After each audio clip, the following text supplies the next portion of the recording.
Hello everybody and welcome back to Tehillim Treasures, sponsored by two wonderful organizations.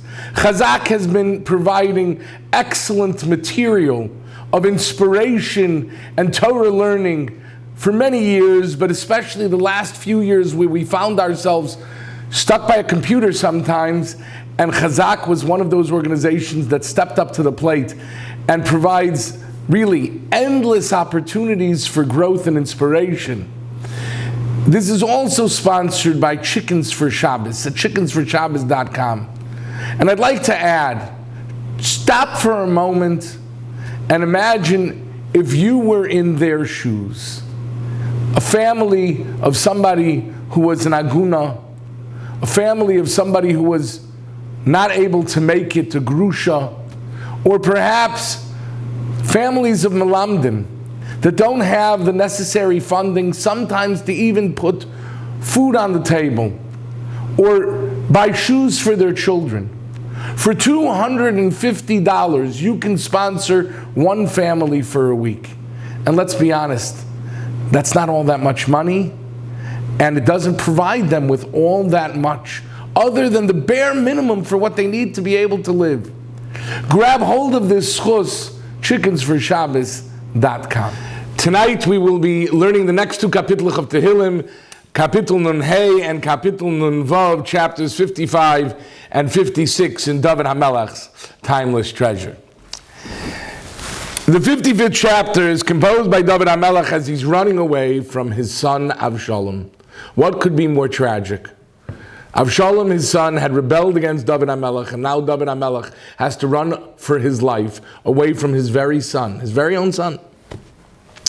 And at that point, he was notified that Achitophel, who had pretended, or had once upon a time been David HaMelech's friend, had now betrayed David HaMelech, and now had joined the forces of Avshalom. Doeg and Achitophel are called Anshe Domim Umirma in this kapitel. Men of bloodshed and deceit. The pasuk says, Lo yechetzu yemeihem, they shall not live out half of their days. And the Gemara in Masechah Sanhedrin tells us very, very tragic news. Doeg and Achitophel both died before the age of 35 years old. And after being betrayed, David HaMelech has only one solution. It's a solution that David HaMelech turns to again and again and again. And it is the solution of tefillah, of prayer. Because sometimes a person feels like he's running for his life. It might not be Avshalom that's chasing you, but it's something. Everybody has a demon. Everybody has something that chases them. Sometimes the demons are from without.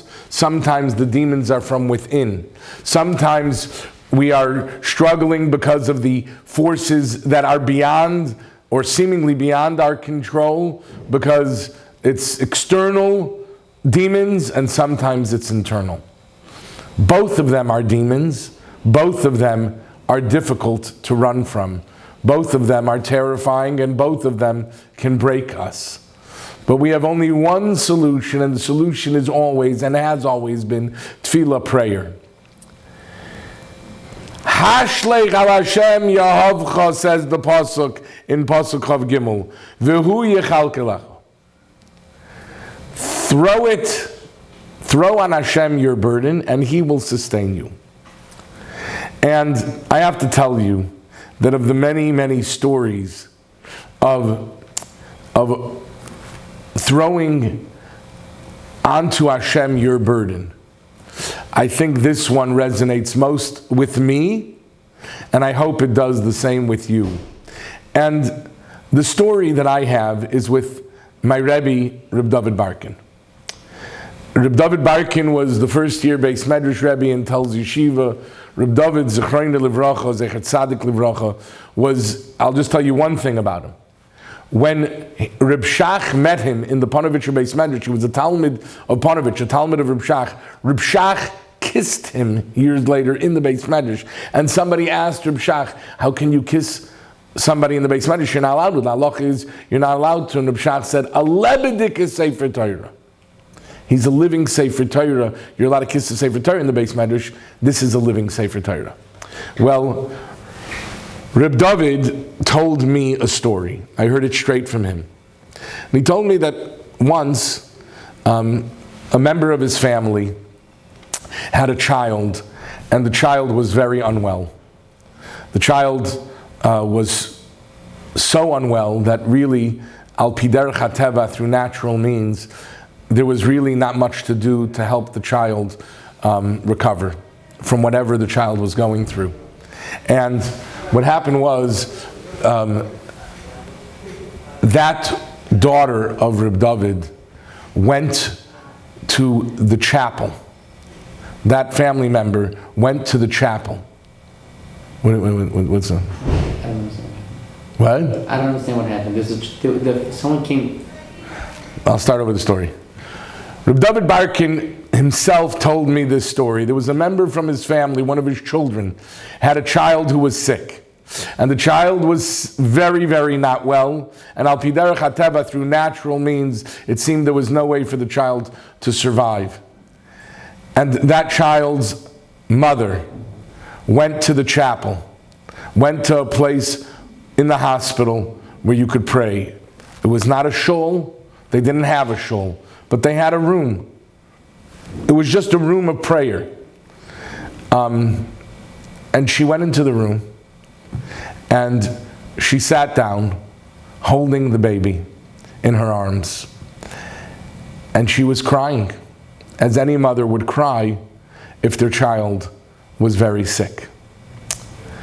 And a woman, an African-American woman, a religious woman, sat down next to her and noticed that she was crying.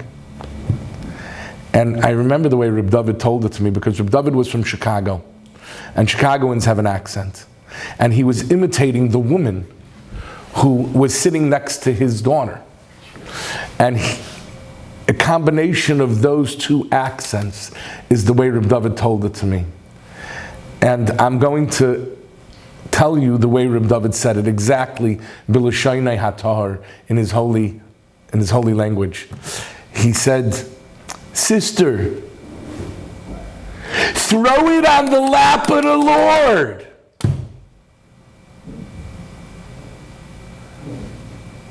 Hashlech al Hashem Yehovcha. Sometimes we're so overwhelmed, there's nothing we can do al pi derech hateva to save us from whatever it is that we're going through, from whatever demon or suffering that we are enduring. We can do nothing to be saved. So what can we do? We can dive into the Rebbeinu Shalom, we can throw it on the lap of the Lord. Hashlech al Hashem Yehovcha v'hu yichalkelecha, and He will sustain you. Just give it to Him. Tell Him, Rebbeinu Shalom, I can't. You can. Take my worry, take my burden, take my suffering. Here, take it. And you sustain me. And that's what David HaMelech does. David HaMelech says, Rebbeinu Shalom, I've gone through too much. I've gone through so much suffering. I can't do this. I can't do this on my own. I've been betrayed by my son who's rebelling against me, by my friends. I can't go anywhere without people being malshin me, stalking me, hounding me, pursuing me, persecuting me. Hashlech al Hashem Yehovcha. David, throw it on the lap of the Lord, he says. Throw it in Hashem's lap, and He and only He can sustain us. We move on to the next kapitel, Mizmor Nun Vav. Mizmor Nun Vav, Psalm 56, where David HaMelech speaks about the power of tears. Noidi sofarta ato sima dimasi v'noidecha haloi b'sifrosecha. You yourself have counted my wanderings. Place my tears in your flask. Are they not in your record? And Rav Shimshon Pincus says something that many of us have heard, but the way Rav Shimshon describes it, very special. He says that Hashem has a flask that He holds on to, a flask of our tears. And these are tears that have been shed at all types of times. But the tefillas that have accompanied these tears have, for whatever reason, not been answered in a positive manner, in the manner that we wanted. We're not always going to be able to direct our tears precisely and our tefillas precisely for whatever Yeshua that we're hoping for will happen. Sometimes we're going to be crying, and we're crying for one Yeshua, and the Yeshua doesn't happen. Those tears don't get lost. When are those tears used? Because something else might have happened where we need a Yeshua. We don't even know that we need the Yeshua. So Hashem reaches in to His flask of our tears, and He says, we could sprinkle a few of those on this tzara, and somehow now the Yeshua will come about, even if we don't know that we need that Yeshua. I saw a murdik vart recently from Rav Moshe Shapiro, Zechreinu Livracha, Zecher Tzadik Livracha. Rav Moshe says that the word Yeshua, salvation, is rooted in the word Vayisha Hashem. Hashem turned to Hevel ve'el minchasai. The Yeshua comes when Hashem turns towards us. Sometimes the Yeshua that we're hoping for really doesn't come, at least the way we want it to. Because for whatever reason it is, Hashem decided it's not going to happen. But the Yeshua comes about because Hashem turned to us to listen to the tears. Hashem knows where those tears need to go. By merely turning to us, the Yeshua has already arrived. Whether we get the answer we are hoping for, or maybe we don't. But Hashem knows exactly where to sprinkle those tears. You know, at the turn of the century, there was a town called Rudnik. And there was a child in the town who decided to accept upon himself to say Tikkun Chatzois, the special tefillah that is recited at midnight every night for the Churban Beis HaMikdash. The child was a child prodigy, and he was a child prodigy in hergeshem as well, not only in learning, but in emotions. And next to the shul, there was an apikairis. There was a heretic who lived, and he had abandoned the community many years before.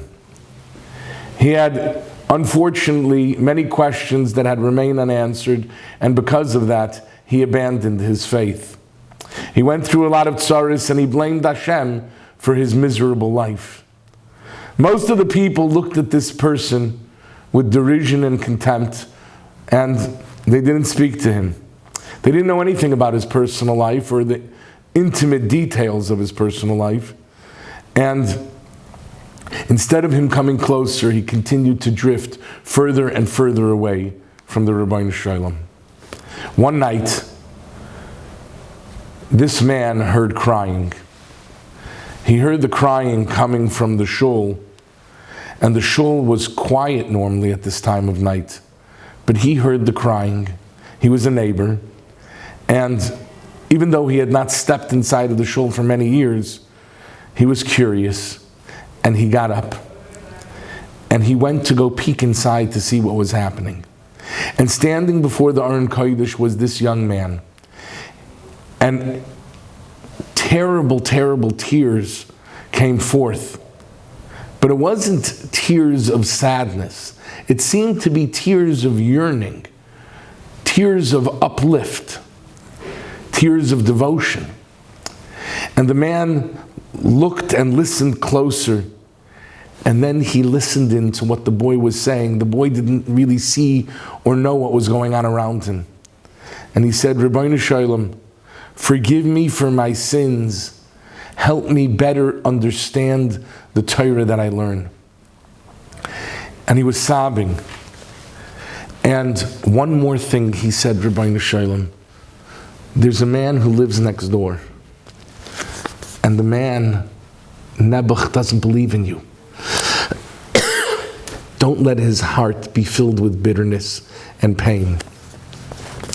Let him see the true light. Let him do tshuva. And when the troubled fellow heard the tears, he too broke down crying. And right there, he decided to change his ways and to be chayzer b'tshuva. That boy would grow up to become the great Kloisenberger Rebbe. The Kloisenberger Rebbe, whose tears, if you ever heard a tape of the Kloisenberger Rebbe daven, the tears that accompanied his davening, it's impossible to imagine that those tears would not be able to accomplish and to save any person who was bitzara. But the Kloisenberger Rebbe did not give up. He lost his wife and 11 children. Somehow, those tefillas were not accepted. But instead, those tefillas and those tears were channeled forth in a way where he built an entire kehillah over again. And kehillah in Netanya, kehillah in Union City, the Kloisenberger Rebbe was one of those who rebuilt Yiddishkeit. Tears don't go to waste. The Ribbono Shel Olam knows where to put them. Hopefully, Emir Hashem, a Yid never suffers. But if we're suffering and we're crying, know that your tears are always kept in the Ribbono Shel Olam's hidden flask. Until next time, sei gesund and thank you.